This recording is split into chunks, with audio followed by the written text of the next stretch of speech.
அனைவருக்கும் வணக்கம். மீண்டும் நான் உங்கள் ஜெனோவா. நீங்கள் எல்லோரும் எப்படி இருக்கின்றீர்கள்? நானும் நல்லா இருக்கின்றேன். எனது சமையல் வீடியோக்களுக்கு ஆதரவு தந்து கொண்டிருக்கும் அன்பு உறவுகள் அனைவருக்கும் எனது மனம் நிறைந்த நன்றிகள். தொடர்ந்தும் உங்கள் ஆதரவை எதிர்பார்க்கின்றேன்.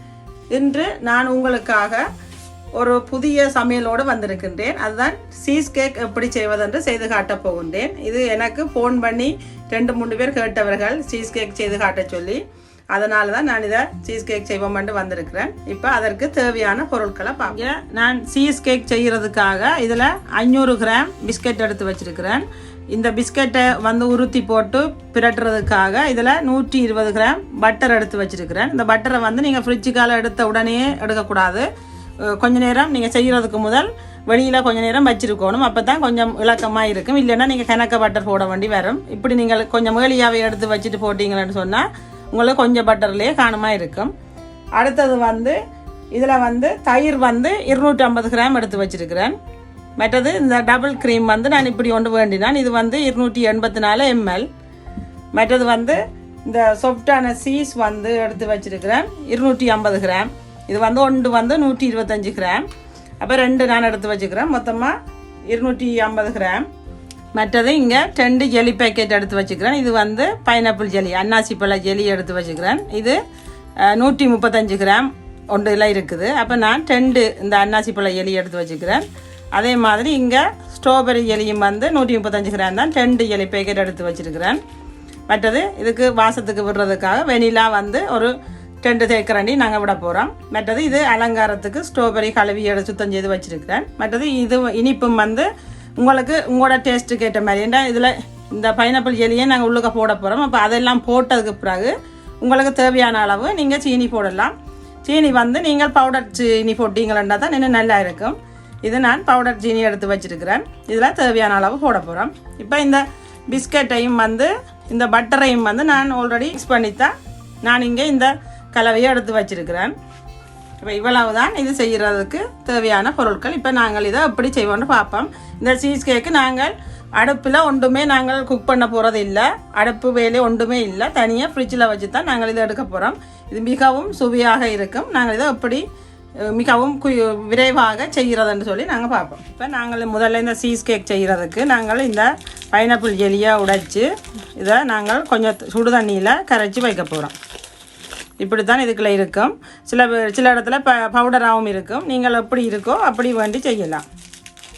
இப்போ நான் இந்த பைனாப்பிள் ஜெலியை சின்ன சின்ன துண்டுகளாக வெட்டி போட்டிருக்கிறேன். இதுக்குள்ளே வெட்டிட்டு இப்போ இதுக்குள்ளே கொஞ்சமாக எவ்வளோ குறைய தண்ணியில் உங்களால் கரைக்கணுமோ அவ்வளோ குறைய தண்ணியில் கரைக்கணும். இப்போ கொஞ்சம் தண்ணி விட்டு இந்த பைனாப்பிள் ஜெலியை கரைக்க போகிறேன். இப்போ உங்களுக்கு கணக்க தண்ணியில் தான் கரைக்கலும் போல் இருக்குது, கரைக்கலாம் இருக்குன்னு சொன்னால் நீங்கள் இப்படி இந்த கொஞ்சம் தண்ணியோடையே இதை மைக்ரோவனில் ஒரு 10 நிமிஷம் வச்சிங்களேன்னு சொன்னால் குயிக்காக கரைஞ்சி போடும். வாரத்தில் நீங்கள் கரைக்க போகிறீங்களான்னு சொன்னால் இதை நீங்கள் இப்போ கைவிடாமல் இதை மிக்ஸ் பண்ணி கொண்டு இருந்தீங்களான்னு சொன்னால் அது கரைஞ்சிடும். வேறு ஆறுனா அப்புறம் தான் நீங்கள் அந்த மிக்சருக்கு விட போகிறோம்.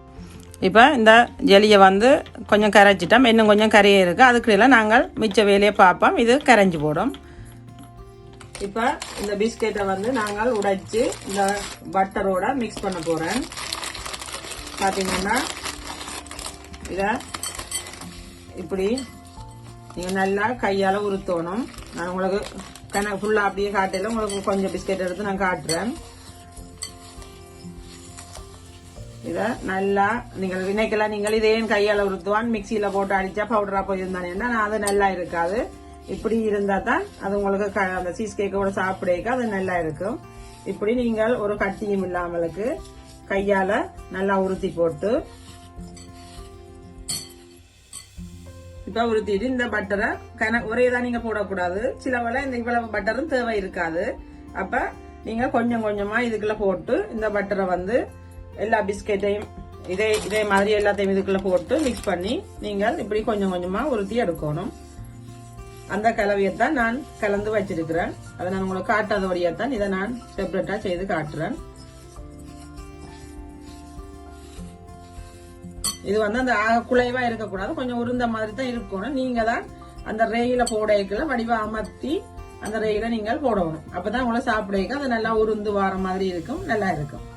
பிஸ்கட்டை நல்லா தூளாக உருத்தி போட்டு பட்டரை போட்டு மிக்ஸ் பண்ணினா கலவை இது. இதை இந்த அடியில் நான் போட்டு தட்டி கொண்டே ஃப்ரீசரில் வைக்க போகிறேன். ஃப்ரீசரில் வச்சு போட்டு நீங்கள் அந்த செய்கிற மிக்ஸை வந்து ஊற்றிங்கன்னா உடனே வந்து உங்களுக்கு செட் ஆகிடும். அதுக்காக நான் அப்படி செய்கிறேன். இது நீங்கள் இவ்வளோத்தையும் தான் போடணும் வண்டி இல்லை, நீங்கள் மிச்சம் இருந்தால் வைக்கலாம். அதை இன்னும் ஒரு ரேகளையும் நீங்கள் போட்டு தட்டலாம். பார்த்து ஆக மொத்தமாக போட்டாலும் நல்லா இருக்காது, அளவாக போடணும். நான் அதுக்குள்ளே செய்து வச்சதை எல்லாம் வந்து இதில் போட்டுட்டேன். இதை நீங்கள் இதில் போட்டு நீ இந்த கையால் இப்படி அமர்த்தி அதை லெவல் படுத்தி தட்டி விடணும். அப்போ தான் உங்களுக்கு இந்த 3 லேயரும் தனித்தனியாக தெரியும். இப்போ நீங்கள் செய்யக்க நான் இப்போ தொடர்ந்து மிச்சம் செய்யக்க உங்களுக்கு தெரியும் எப்படி இருக்காண்டு. கையால் செய்கிறது இதை இப்படி அமர்த்துறது உங்களுக்கு கஷ்டமாக இருந்தால் நீங்கள் இப்படி ஒரு பாத்திரத்தை வச்சு இப்படி அமர்த்தினாலும் உங்களுக்கு வடிவாக வரும்.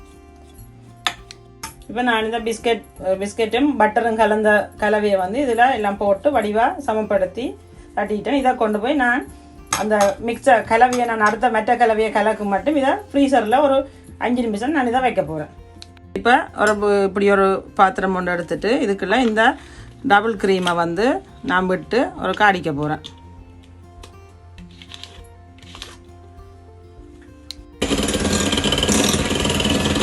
இப்போ நாங்கள் இதை பீட்டரால் ஒரு கொஞ்சம் இறுகிற வரைக்கும் அடிப்போம். இப்போ பார்த்தீங்கன்னா இது கொஞ்சம் நாங்கள் முதல் போட்டதை விட கொஞ்சம் இறுக்கமாக வந்துட்டுது. அப்போ இந்த டைமில் நான் இப்போ இந்த சொப்டான அந்த சீஸை வந்து இதுக்குள்ளே உடைச்சி போட போகிறேன்.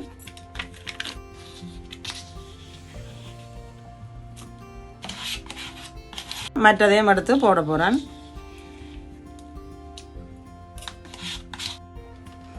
இப்போ இந்த சீஸையும் கூட போட்டு ஒரு சுத்த அடித்து போட்டு நான் இப்போ யோகட் போட போகிறேன் இதுக்குள்ளே. இப்போ இந்த எடுத்து வச்சுக்கிற யோகட்டையும் இதுக்கு போட போகிறோம். இப்போ இந்த யோகட்டு சீஸ் மற்றது டபுள் க்ரீம் எல்லாத்தையும் ஒன்றா அடிக்கிறேன். இப்போ இதை நாங்கள் கொஞ்சம் அடித்து நல்லா அரிக்கிட்டு இந்த டைமில் நாங்கள் இந்த அன்னாசி பழ ஜெலியை வந்து இதுக்குள்ளே போட போகிறோம். இப்போ இந்த அன்னாசி பழம் ஜெலி வந்து ஆறிக்கிட்டுது. அப்படி ஆற இல்லைன்னு சொன்னால் உங்களுக்கு அதை முதலே நீங்கள் கொஞ்சம் தண்ணியில் கரைச்சி வச்சுருந்தீங்கன்னு சொன்னால் இன்னும் கொஞ்சம் பச்சை தண்ணியை நீங்கள் விட்டீங்களாண்டா குயிக்காக ஆறிடும். இது ஆறிக்கிட்டுது. இப்போ நான் இப்போ இதை இதுக்குள்ளே விட்டு அடிக்க போகிறேன்.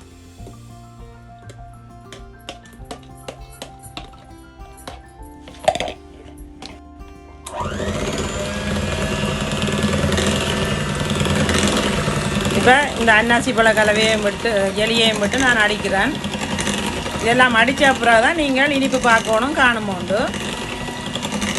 நான் இனிப்பு பார்த்துனா கொஞ்சம் காணாது. அப்போ நான் இதில் 2 மேசக்கரண்டி இந்த பவுடர் சீனி போடுறேன். அதோட நான் இந்த வெனிலாவும் ஒரு தேக்கரண்டி விடுறேன். நாங்கள் எல்லாத்தையும் போட்டு ஒரு அடிப்போம். இப்போ நாங்கள் இந்த கலவையை வந்து ரெடி பண்ணிட்டோம். இப்போ இந்த ஃப்ரீசருக்குள்ளால் ரேயும் எடுத்துட்டேன். இதுக்குள்ளே மேலால் ஊற்றி போட்டு ஃப்ரிட்ஜுக்கு வைக்க போகிறேன். நான் ஃப்ரிட்ஜுக்கு நீங்கள் இது எவ்வளோ நேரம் வண்டியில் நீங்கள் இது எப்போ உங்களுக்கு செட் ஆகுதோ அது மட்டும் நீங்கள் வைக்கணும். நாங்கள் இதை இந்த ரேயில் ஊற்றிட்டோம். இது கொஞ்சம் இறுக்கமாக வந்ததுக்கு பிறகு நாங்கள் இதுக்கு மேலே ஸ்ட்ராபெரியை அடுக்கி போட்டு தான் நாங்கள் பிறகு ஸ்ட்ராபெரி எலியை ஊற்ற போகிறோம். இப்போ நாங்கள் கொண்டு இதை ஃப்ரிட்ஜில் வைக்க போகிறோம். இப்போ நாங்கள் இந்த சீஸ் கேக்கு வச்சு ஒரு மணி நேரத்துக்கு மேலேயா போயிட்டுது. இப்போ பார்த்தீங்கன்னா இது என்ன முழுசாக இறுக இல்லை. இப்போ இப்படி தான் இருக்குது. இந்த டைமில் நான் இப்போ இந்த ஸ்ட்ராபெரியை எடுத்து நான் இப்போ எங்களுக்கு விரும்பின மாதிரி டிசைனில்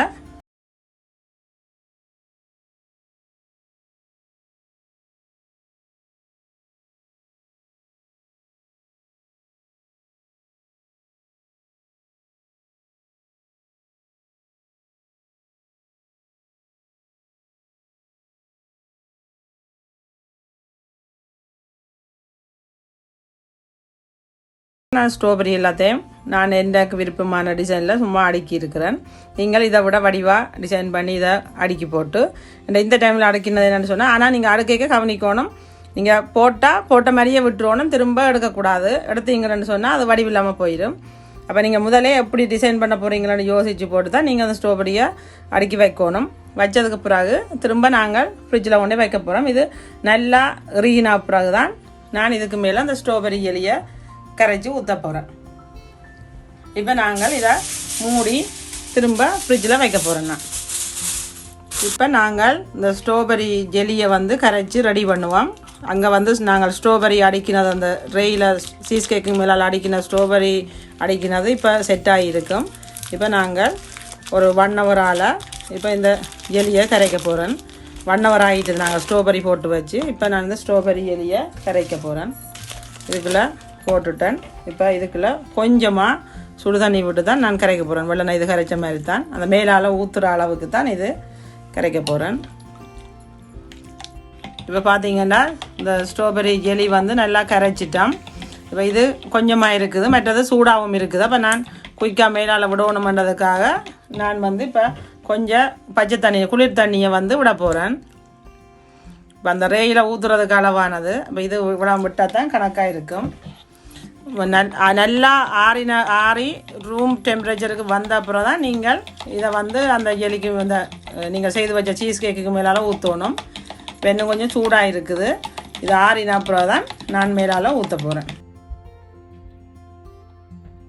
இப்போ நாங்கள் செய்த ஜெல்லி வந்து ரெடி ஆகிட்டு நல்லா ஆறிட்டுது, சூடொன்றும் இல்லை. நான் இப்போ நாங்கள் அந்த ஸ்ட்ராபெரி அடுக்கி வச்சு நாங்கள் ஃப்ரிட்ஜில் இப்போ எப்படி இருக்குன்னு சொல்லி ஓப்பன் பண்ணி பார்ப்போம். இப்போ பார்த்தீங்கன்னு சொன்னால் இந்த ஸ்ட்ராபெரி வந்து ஆடப்படாது, ஒட்டி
நல்ல வடிவாக வந்துட்டுது. நல்லா எல்லாம் செட் ஆகிட்டுது. இப்போ நாங்கள் வெட்டி பிளேட்டில் போடுவோம். இதோ நாங்கள் செய்த சுவையான சீஸ் கேக்கு ரெடி ஆகிட்டு. இதை நீங்களும் உங்களோட வீடுகளில் செய்து சாப்பிட்டு பாருங்க. இதுக்கு நீங்கள் முதல் நாளே ரெடி பண்ணி வச்சிங்கன்னா அடுத்த நாள் சாப்பிட்றதுக்கு ரெடியாக இருக்கும். இப்போ உடனே இணைச்ச உடனே இது செய்யலாது, என்னடா ஃப்ரிட்ஜில் வச்சு இதெல்லாம் செட் ஆகணும். அப்போ முதல் நாளே நீங்கள் பிளான் பண்ணி எல்லாம் செய்து வச்சிங்கன்னு சொன்னால் ஈஸியாக இருக்கும். இப்போ நீங்களும் இதை சாப்பிட்டு பார்த்து அப்படி இருக்குன்னு சொல்லி சொல்லுங்க. இதுக்குள்ள வந்து நீங்கள் பார்த்துருப்பீங்க, நான் வந்து கணக்க ஃபேட்டான சாமான்கள் போட இல்லை. இதுக்குள்ள நீங்கள் விருப்பப்பட்டா இன்னும் ஒரு நான் போட்ட அதே அளவு டபுள் கிரீமை போட்டு செய்தாலும் நல்லா இருக்கும். ஆனால் நான் ஃபேட்டை வந்து குறைக்கணும்ன்றதுக்காக தான் ஒரு டபுள் கிரீமை போட்டு ஜெலியை போட்டு இப்படி நான் இதை வெட்டக்கூடிய மாதிரி எடுத்தேன். இப்போ பார்த்தீங்கன்னு சொன்னால் நீங்கள் இப்போ ஒரு சின்ன பீஸா இதை வெட்டினா கூட உங்களுக்கு அது அப்படியே இருக்கும். அப்போ அதுக்காகத்தான் நான் அப்படியே எடுத்தினேன். ஆனால் நீங்கள் இந்த இன்னும் ஒரு டபுள் கிரீமை போட்டால் கூட அது நல்லா இருக்கும், இன்னும் கொஞ்சம் ரிச்சாக இருக்கும்.